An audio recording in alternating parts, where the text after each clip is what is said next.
Well, what's happening? Prince Ash here. It's a sunny day. Let me show you.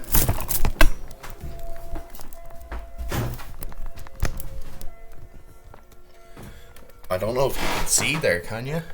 Anyway, it's a nice fucking day. We'll say no more about that. Subscribe to the channel if you're new. Bit of context, I'm a rapper from Galway, Salthill, Galway, Ireland. And I'm also a vlogger now. I do vlogs because I enjoy doing them. And I want to talk about something a bit more in depth today, which is something really scary that happened to me. And it's about the long night, which I spoke about. I'll link that video in the description, which to give more context about what a long night is and my psychosis. You should maybe check out that video first. Yeah, I'll link it. This is about psychosis and schizophrenia, and it's about the time I thought all my family had died, or I believed all my family had died, and I believed my peers had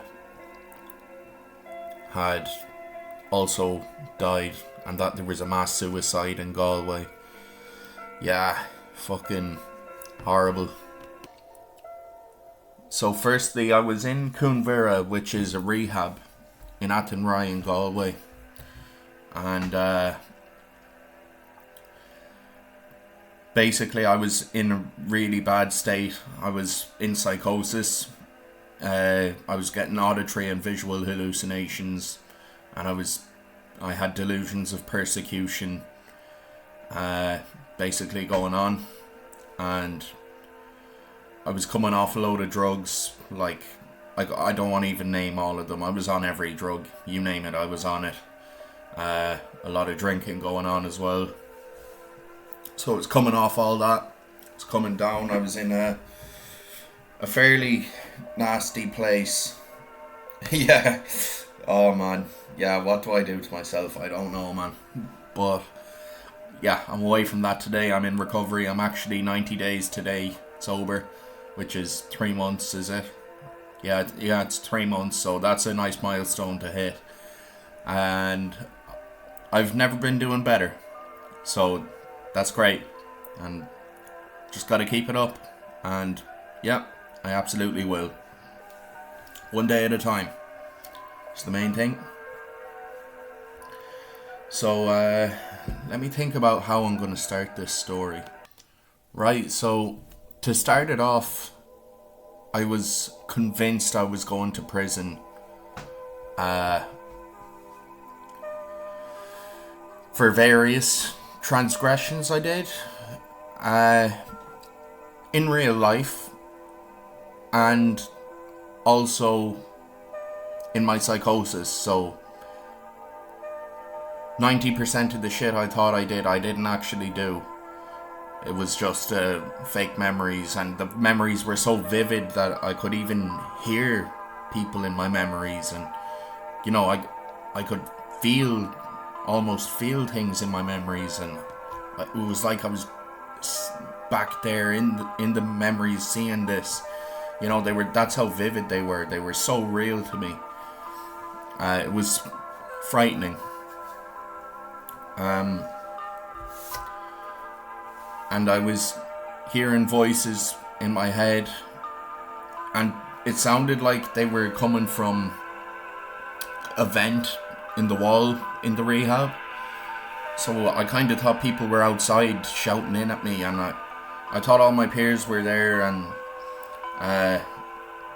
like I thought it was massive news. I thought it was like national headlines, so I thought that's why they were there, and they were outside the rehab, outside my window, you know, shouting in at me at what was going on, and just to, because it was national headlines, and I could, you know, when I opened up the curtains to look out the window, I could see people there with flashlights, like recording me and stuff, and people taking pictures, and you'd see the flash of the lights, So I played into it a little bit. I was like, fuck this. For some of the pictures, I was just there like this.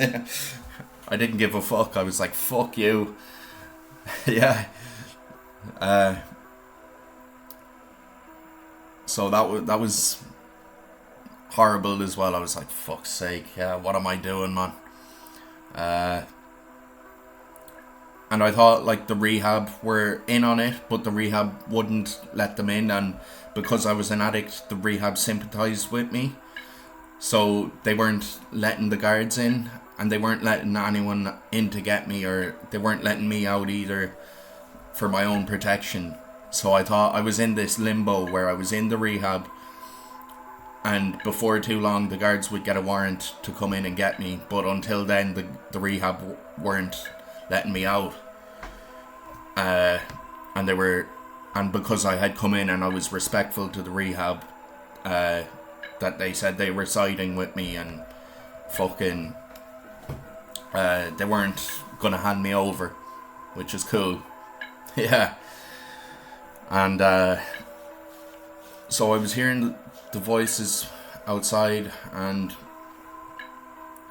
yeah, basically I thought I was being persecuted for rape, sexual assault.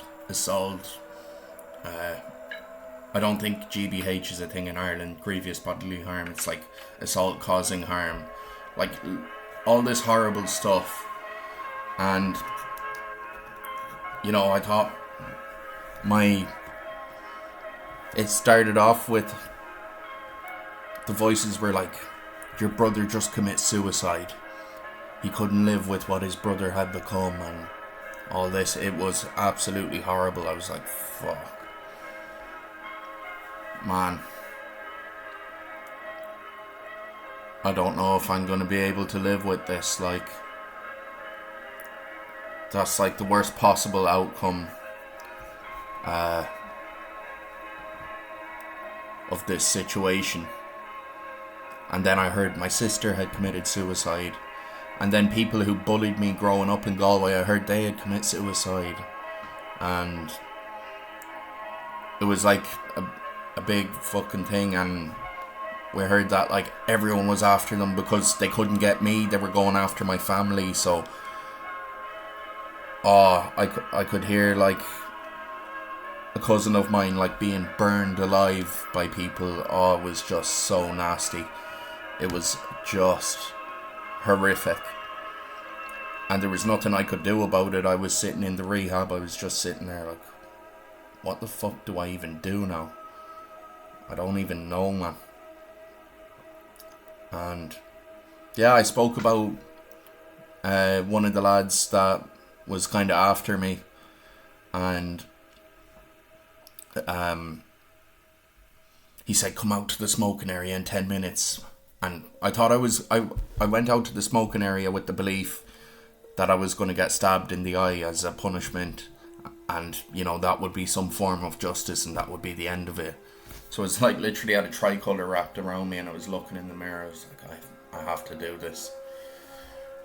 And I went out to the smoking area half and half thinking I might fight this cunt, or I might just get stabbed in the eye and end all this.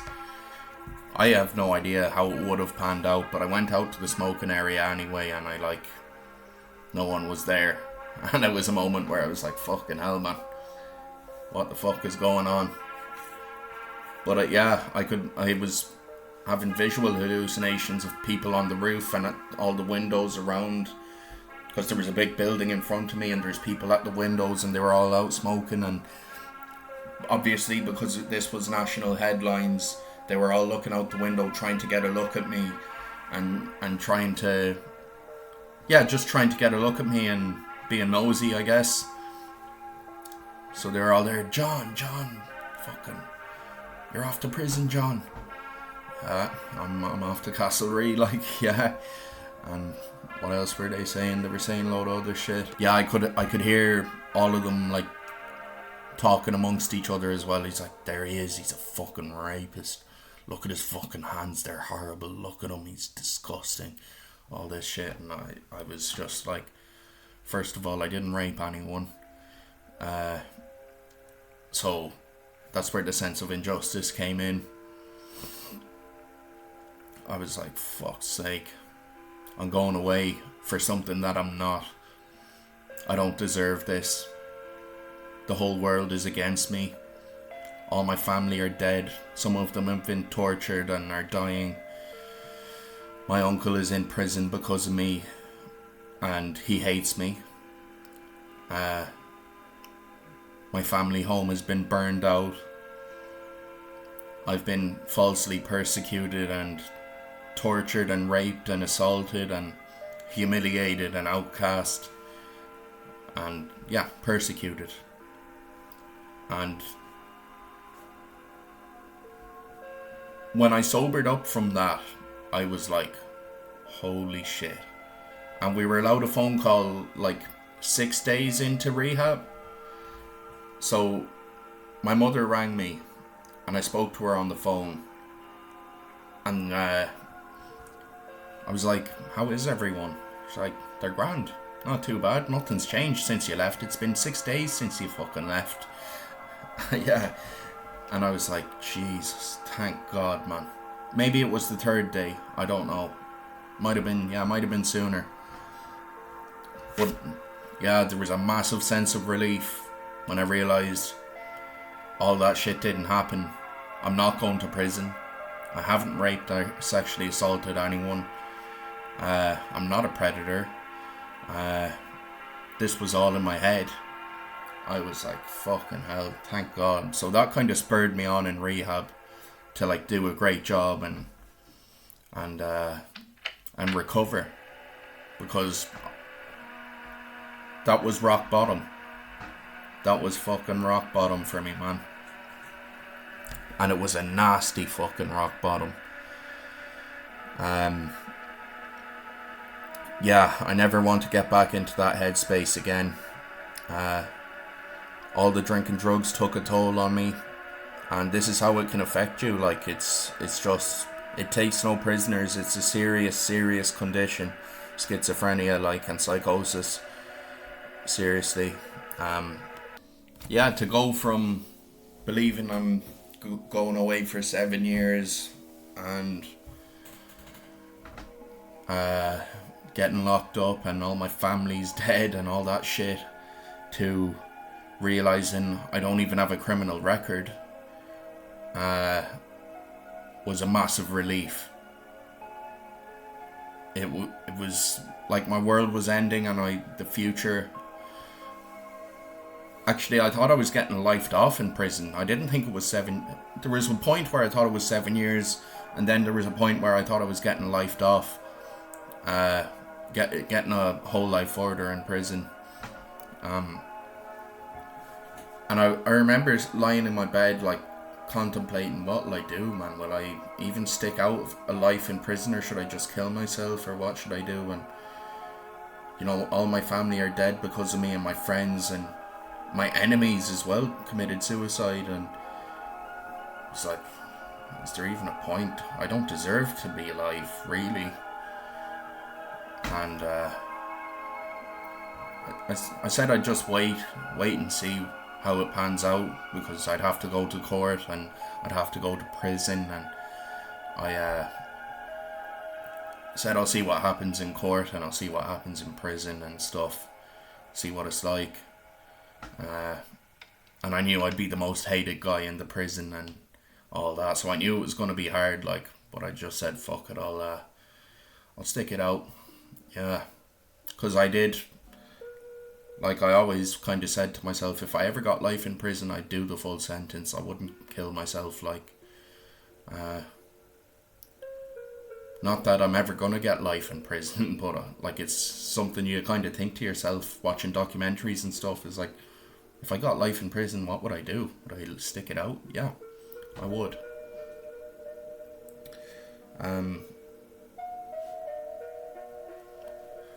So yeah, that's just a bit more about the psychosis. I've a good few more stories to share about it, but that's just another one. So peace, have a great one, and please subscribe to the channel and drop a like and a comment on the video if you enjoyed it. Yeah, peace, have a good one. I'm going to enjoy the sun now, and I'm going to the studio later on doing a bit of music for the album. And that's it. Anyway, good luck.